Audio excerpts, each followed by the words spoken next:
Mesdames les ministres, mon cher Renaud, Mesdames et Messieurs, en installant le Conseil culturel de l'Union pour la Méditerranée, j'ai le sentiment de partager avec vous une singulière aventure politique. Je parle d'aventure parce que je crois que l'Union pour la Méditerranée est un défi qui a été lancé par le Président de la République contre toutes les forces de l'habitude. Et je qualifie cette aventure de politique parce que le chemin de cette union ne s'ouvrira pas sans notre volonté de forcer le destin. Vous avez accepté de participer à cette entreprise parce que vous pensez, comme nous, qu'une grande partie de notre avenir se dessine autour de la Méditerranée et je veux remercier personnellement et chaleureusement chacun d'entre vous. Votre conseil compte des membres prestigieux qui proviennent de toutes les rives du bassin méditerranéen.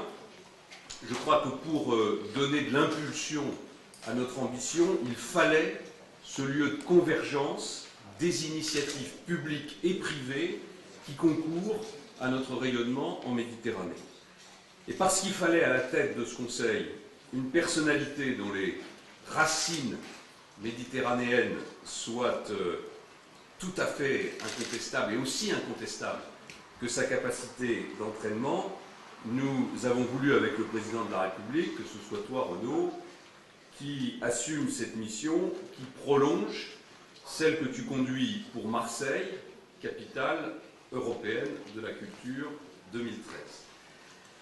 L'Union pour la Méditerranée, mesdames et messieurs, c'est la volonté de poser les bases d'un développement partagé sur les deux rives. Quand le Président de la République a proposé cette initiative, il est parti au fond d'un raisonnement assez simple. Après s'être affronté pendant des siècles, l'Europe a construit la paix et sa prospérité à travers une coopération concrète, d'abord sur des dossiers économiques, la communauté européenne du charbon et de l'acier, puis ensuite le marché commun. Pourquoi, après tout, la Méditerranée ne pourrait-elle pas, avec ses différences, avec son génie propre, suivre le même exemple? Alors, est-ce que cette union est appelée à un succès comparable à celui de l'Union européenne? C'est sans doute trop tôt pour le dire, mon cher Henri, mais il n'est pas trop tard pour se fixer cet idéal et pour se mettre au travail. Pour y arriver, nous avons défini avec nos partenaires des priorités concrètes, l'énergie, les transports, la sécurisation des investissements, l'environnement, la société du savoir, la recherche scientifique. Alors bien sûr, chacun sait qu'il y a eu des vicissitudes politiques et géopolitiques au cours de ces derniers mois qui ont ralenti l'élan qui avait été initié. Tout reste à bâtir, mais nous sommes déterminés pas à pas à surmonter tous les obstacles et à réussir ce pari. En décidant de privilégier aujourd'hui la culture, nous ne démontrons pas seulement notre volonté d'aller de l'avant, nous indiquons aussi notre choix d'aller au cœur des choses, je veux dire au cœur de tout ce qui fait une civilisation. Il s'agit de ressusciter nos héritages entremêlés, il s'agit d'affirmer notre identité commune, il s'agit en célébrant l'espace méditerranéen de trouver l'inspiration de notre avenir. Bon, l'histoire parle pour nous, je n'ai même pas besoin de le dire, cet espace a été hier le berceau de nos échanges, il a été un exemple de tolérance entre les communautés religieuses et ethniques. Je pense à la période andalouse où deux fils de Cordoue irriguaient nos sociétés de leur savoir. Je pense bien sûr à l'Antiquité gréco-romaine, je pense à Aristophane, à Ménandre, à Plaute, qui furent joués dans plus de 500 théâtres et odéons antiques, qui sont les mêmes, presque, d'Orange à Cyrène, de Malaga à Palmyre, ou à Douga, où j'étais il y a quelques jours, et où l'on me racontait que à la fois le maire de Paris et mon ami Christian Giacomotto assistaient enfant à des représentations de la Comédie Française dans le magnifique théâtre de cette petite ville romaine. Je pense évidemment au sens du commerce et au contact scientifique permanent des peuples méditerranéens, des Phéniciens aux Catalans, à tous ces échanges incessants facilités par l'art de la navigation.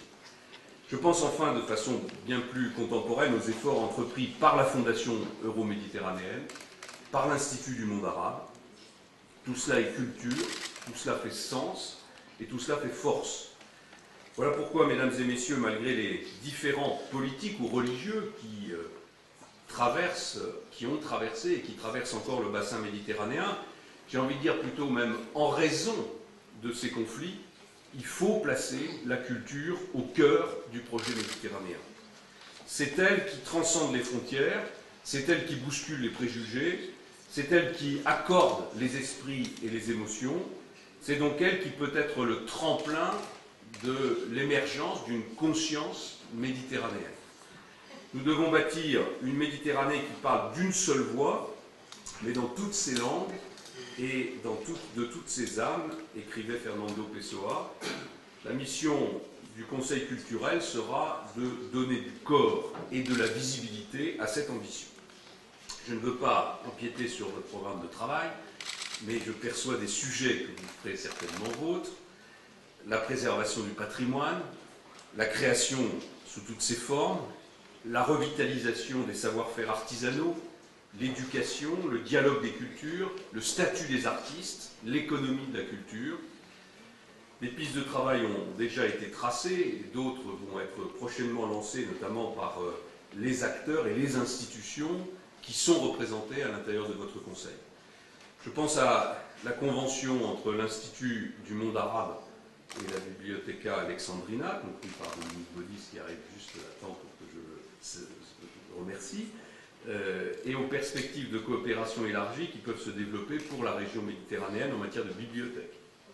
Je pense au projet adopté en avril dernier par la dernière assemblée de la conférence permanente de l'audiovisuel méditerranéen, sous la houlette de son président Emmanuel Hogue, concernant la structuration du paysage audiovisuel du bassin méditerranéen. Je pense par ailleurs au projet de Marseille-Provence 2013 sur les ateliers de la Méditerranée, qui permettra l'accueil, la production et l'échange culturel avec plusieurs acteurs du bassin. Je pense enfin, cher Renaud, au projet du MUSEM, le futur Musée national des civilisations de l'Europe et de la Méditerranée, qui sera implanté près du fort Saint-Jean. Vous devez pouvoir inscrire votre action dans le cadre de ces nouvelles dynamiques. Nous nous en remettons à la sagacité du comité stratégique et des professionnels de premier plan que vous êtes pour définir la feuille de route du Conseil culturel. Je veux simplement émettre deux souhaits. D'abord, faites en sorte que le foisonnement de vos idées puisse déboucher sur des initiatives politiques opérationnelles. Placez-vous donc dans une logique d'action. Et ensuite, veillez à ce que votre Conseil soit en résonance avec les travaux déjà conduits par les acteurs publics, privés, associatifs, qui œuvrent au rapprochement des deux rives de la Méditerranée. Je l'ai indiqué à l'instant, il faut créer des synergies en rassemblant et en prolongeant les initiatives. Voilà, mesdames et messieurs, les réflexions que je voulais, notamment avec Christine Albanel, partager avec vous. Tu as, cher Renaud, avec tous les membres du Conseil, la responsabilité de tracer des perspectives et de définir des projets qui vont contribuer à dessiner la Méditerranée de demain. Tu dois savoir, vous devez savoir que vous avez le total soutien du gouvernement, c'est-à-dire de ses administrations, de ses établissements publics. Vous avez évidemment celui du président de la République, qui compte beaucoup sur vos réflexions et sur votre rapport. Permettez-moi de vous remercier ce matin de votre engagement.